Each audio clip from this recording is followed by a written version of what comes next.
शूलाभने गुणैक सिन्धवे नमो नित्याय धामलेश दूतकोक बन्धवे नमो नित्याय नाम शोषितारमद्धवान्धवे नमो नित्याय भामरेतर प्रधान बन्धवे नमो नित्याय தனக்குள் இருக்கும் தெய்வீகத்தன்மையை உணர்ந்த மனிதன் தெய்வ மனிதன்.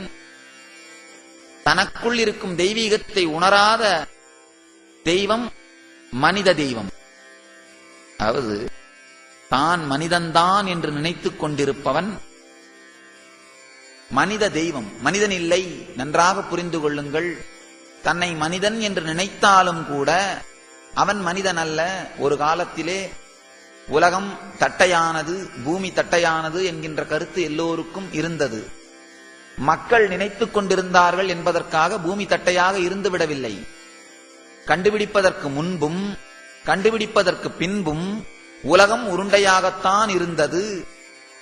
அதேபோல் நமக்குள் இருக்கும் தெய்வ சக்தியை தியானத்தின் மூலமாக கண்டுபிடிப்பதற்கு முன்பும் கண்டுபிடித்த பின்பும் நமக்குள் கடவுள் சக்தி இருந்து கொண்டுதான் இருக்கின்றது. ஒரு சின்ன சாய்ஸ் நமக்கு இருக்கு. ஒரே ஒரு சாய்ஸ் தான் இருக்கு. ஒண்ணு, நமக்குள்ள இருக்கிற சக்தியை உணர்ந்து ஆனந்தமாக வாழ்க்கையை கழிப்பது, இல்லை உணராமலே வெறுமனே மேம்போக்காக வாழ்க்கையை செலவழிப்பது. இந்த ரெண்டு தான் வாய்ப்பு. நமக்கு இருக்கிற சக்திய, நமக்குள்ள இருக்கிற தெய்வீகத்தை உணர்ந்து உடல் ரீதியாகவும் மன ரீதியாகவும் ஆன்மீக ரீதியாகவும் ஆனந்தமாக வைத்திருப்பது ஒரு வாழ்க்கை முறை. அதை உணராமல் உடல் ரீதியாகவும் நம்மை வருத்திக் கொண்டு மன ரீதியாகவும் நம்மை வருத்திக் கொண்டு ஆன்மீக ரீதியாகவும் துக்கத்தில் இருக்கின்ற வாழ்க்கை அடுத்த முறை. நமக்குள் இருக்கும் அளப்பரிய சக்தியை உணராதவரை சரீரம் ரோகமயம், மனம் சோகமயம், ஆன்மா துக்கமயம். நமக்குள் இருக்கும் சக்தியை உணராதவரை நம்முடைய உடல் வெறும் ரோகமயமாகத்தான் இருக்கும், வியாதிகளின் வடிவமாகத்தான் உடல் இருக்கும். நமக்குள் இருக்கும் தெளிவை உணராதவரை மனம் சோகமயமாகத்தான் இருக்கும். காரணம், நமக்கெல்லாம் நம்ம இருக்கிற சோகத்துக்கெல்லாம் வெளியில 1000 காரணம் சொல்லுவோம். ஆனா எந்த காரணமும் காரணம் இல்லை. நமக்கு வருகின்ற வியாதிகளுக்கு நாம வெளியிலிருந்து 1000 காரணம் சொல்லுவோம்.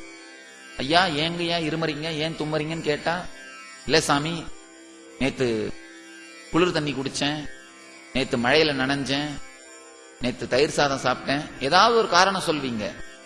ஆனால் இந்த காரணங்கள் எல்லாம் உண்மையில் ரோகத்திற்கு காரணம் அல்ல.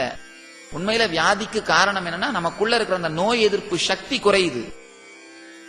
அப்படி இல்லைன்னா கேன்சர் வருவதற்கான காரணங்களுடைய உயிர்கொல்லிகள் கூட, கிருமிகள் கூட எப்பொழுதும் இந்த காற்றிலே மிதந்து கொண்டுதான் இருக்கு.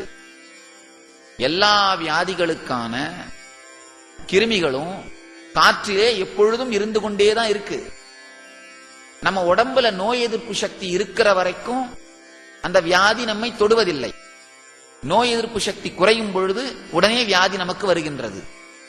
அதனால நமக்கு வருகின்ற வியாதிக்கு வெளியில காரணம் இருக்குன்னு நினைக்காதீங்க, நமக்கு உள்ள முதல்ல காரணம் இருக்கு. அதே மாதிரி மனம் சோகமயம். நம்ம வாழ்க்கையில யாரையாவது ஐயா நல்லா இருக்கீங்களா அப்படின்னு கேட்டா என்ன சொல்லுவோம் உடனே? முதல்ல மாதிரி இல்ல சாமி, முதல்ல மாதிரி இல்ல. இந்த முதல்ல மாதிரி இல்ல அப்படிங்கிறது எல்லாருமே சொல்கின்ற ஒரு விடை. நம்முடைய வாழ்க்கையிலே யாரை கேட்டாலும் ஏதாவது ஒரு விதத்திலே சோகம், ஏதாவது ஒரு விதத்திலே துக்கம், ஏதாவது ஒரு காரணம். ஒருத்தரை கேட்டா சாமி எனக்கு குழந்தை இல்லை அதுதான் துக்கம். இன்னொருத்தரை கேட்டா சாமி எனக்கு குழந்தை இருக்கிறான் அவன் தான் என் துக்கமே காரணம். ஒருத்தருக்கு குழந்தை இருக்கிறாங்கன்றது துக்கம், இன்னொருத்தருக்கு குழந்தை தான் துக்கத்துக்கு காரணம். ஒருத்தருக்கு சாமி எனக்கு இன்னும் கல்யாணம் ஆகல அதான் துக்கத்துக்கு காரணம். இன்னொருத்தர் கேட்டா எனக்கு கல்யாணம் ஆயிடுச்சு அதுதான் துக்கத்துக்கு காரணம். யாரை கேட்டாலும் ஏதோ ஒரு காரணத்தை சொல்கின்றோமே தவிர மொத்தமாக வாழ்க்கை சோகமயம் என்பதில் எல்லோருமே ஒப்புக்கொள்கின்றோம். மனம் சோகமயமாக இருப்பதை எல்லோருமே ஏற்றுக்கொள்கின்றோம். ஒருத்தர் கேட்டா எனக்கு இன்னும் பதவி கிடைக்கல அதுதான் சாமி சோகமா இருக்கு. இன்னொருத்தர் கிடைச்ச பதவியை காப்பாத்தி வச்சுக்கிற கவலை இருக்கு. ஏதாவது ஒரு விதத்திலே மனம் சோகமயமாக இருக்கின்றது. மனம் சோகமயமாக இருப்பதற்கு வெளியிலிருந்து எந்த காரணமும் இருக்க முடியாது. நாமெல்லாம் நினைக்கிறோம் வெளியிலிருந்து காரணம், இதுதான் காரணம், அதுதான் காரணம். வெளி உலக காரணம் ஒரு காரணமாக இருந்தால், ஒரு உதாரணம் சொல்லணும், சின்ன உதாரணம் சொல்லணும்னா, இப்போ உங்களுக்கு குழந்தை இல்லை அப்படிங்கறதால துக்கம்னு சொல்றீங்க. குழந்தை இல்லாதனால்தான் துக்கம்ன்றது உண்மையா இருந்தா, அப்ப குழந்தை இருக்கிறவங்க துக்கம் இல்லாம இருக்கணுமே. அவங்களும் துக்கம் இல்லாம இருக்கிற மாதிரி தெரியல. உங்களுக்கு திருமணம் ஆகாததுனால துக்கம்னு நீங்க நினைக்கிறீங்க. இப்ப திருமணம் ஆனவர் நிம்மதியா இருக்கு, அந்த மாதிரியும் தெரியல. வெளியிலிருந்து காரணம் வருவது உண்மையாக இருந்தால், அப்ப அந்த காரணம் பூர்த்தியான ஒருவர் ஆனந்தமாக இருக்க வேண்டும் அல்லவா? அதுவும் இல்ல அப்படின்னா ஆழ்ந்து பார்த்தீர்களானால் புரியும். சோகம் என்பது வெளியில் இருக்கின்ற ஒரு நிகழ்ச்சியினால் நடப்பது அல்ல, நமக்குள் இருக்கும் உணர்ச்சியினால் நடக்கும் விஷயம். எந்த ஒரு நிகழ்ச்சியையும் நம்முடைய உணர்ச்சி எப்படி இருக்கிறதோ அதை வைத்துதான் எடுத்துக்கொள்வோம். ஒரே நிகழ்ச்சியை நாம் சோகமாகவும் எடுத்துக்கொள்ளலாம், ஆனந்தமாகவும் எடுத்துக்கொள்ளலாம். ஒரு சின்ன கதை, நம்முடைய இந்த கதவித்திர காற்று வரட்டும் புத்தகத்தில் வந்திருக்கிற ஒரு கதை. ஒரு வயதான பெண்மணி வருடம் முழுவதும் துக்கத்திலேயே இருப்பாள், வருடம் முழுவதும் புலம்பிக் கொண்டே இருப்பாள். காரணம் என்னன்னா, ஒரு மகன் உப்பு வியாபாரம் செய்கின்றான், இன்னொரு மகன் பானை வியாபாரம் செய்கின்றான். உப்பு வியாபாரம் செய்பவனுக்கு மழை வருகிற காலத்திலெல்லாம் அந்த உப்பு கரைஞ்சு கரைஞ்சு போகுமே என்ற துக்கம்.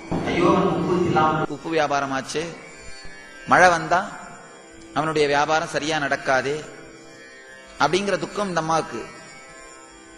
இன்னொரு பக்கம் இன்னொரு மகன் இன்னொரு வியாபாரம் செய்கின்றான், அவனுக்கு மழை வரலன்னா தான் வியாபாரம் நடக்கும். மழை வந்தாலும் துக்கம், மழை வரவில்லை என்றாலும் துக்கம். ரெண்டு விதமான வியாபாரம் செய்கிற மகன்கள். மழை வருகிற காலத்திலெல்லாம் ஒரு மகனை நினைத்தும், மழை வராத காலத்திலெல்லாம் இன்னொரு மகனை நினைத்து துக்கப்படுறதே அந்த அம்மாவுடைய ஸ்வபாவம், அந்த அம்மாவுடைய இயல்பு. மழை வரும் பொழுதெல்லாம் ஐயோ நம்முடைய மகனுக்கு உப்பு வியாபாரம் ஒழுங்கா நடக்காதே, உப்பெல்லாம் கரைஞ்சு போகுமே அப்படிங்கிற துக்கம். மழை வராத பொழுதெல்லாம் ஐயோ இன்னொரு மகனுடைய வியாபாரம் ஒழுங்கா நடக்காதே, அவனுக்கு குல்லா வியாபாரம். மழை வந்தா தானே குல்லா விற்கும், குடை விற்கும் அப்படின்னு அவனை பத்தி கவலை.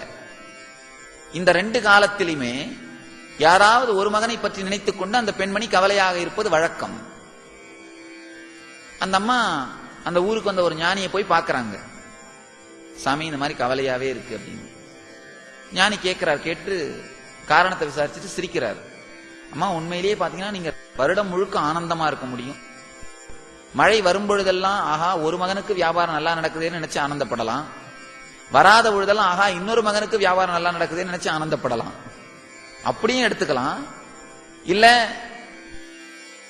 ரெண்டு நேரத்திலையும் வியாபாரம் நடக்காத மகனை நினைத்து கவலைப்படலாம். நம்முடைய வாழ்க்கையிலையும்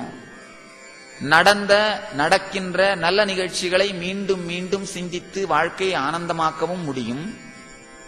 இல்ல நடக்காத நம்முடைய வாழ்க்கையில நிறைவேறாத ஆசைகளை நினைத்து வாழ்க்கையை துக்கமயமாக்கவும் முடியும்.